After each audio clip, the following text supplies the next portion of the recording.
It was too cold. I lived in a building in Soho that didn't have heat on the weekends or at night. And that in the winter that would get a little unbearable, because I slept next to the elevator shaft. There was an elevator shaft in my apartment, and the wind would come up through the elevator shaft in the winter. It was very tough. I didn't like the poor little trees on the sidewalks were like gasping for breath. And you could go to Central Park, but it was, you had to like go visit a tree. You couldn't just walk outside and see grass and trees, and tree being symbolic for nature, not just trees. Now, the only thing I've ever hated about New York City is it's just probably one of the dirtiest cities I've ever been in. The air is not clean. The streets are not clean. It's a dirty place to live.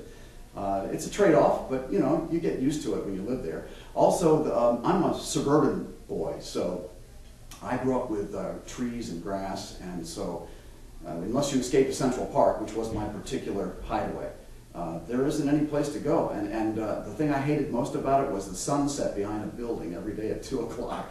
So I missed the sun. You only see it for a couple hours a day. I think for me, when I was there for long periods of time, I remember I had to get away from it. The stimulus, you're bombarded by the sounds and smells and people and noise and lights, and every once in a while I just wanted to get away somewhere, and an apartment really didn't do it because you're just kind of like enclosed in a little four walls, so just got to get away from all the stimulus.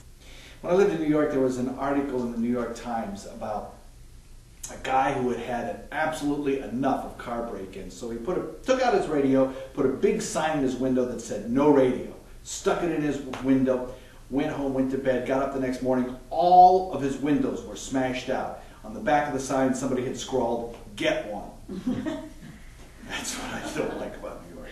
What I dislike these days is the traffic. It used to be, I never particularly liked traveling on the subway. I always tried to take the bus.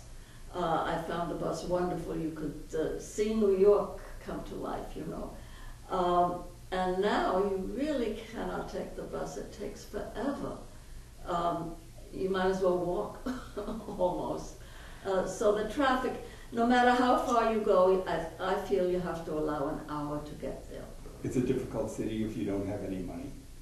When you're young, it doesn't make any difference. Nobody has any money. None of your friends do. But if you have money as an older person, it's a glorious place. Why would you leave? New York, to me, is the best and probably the worst of everything that this world has to offer. There are no better restaurants. There's no better entertainment. It's got it all.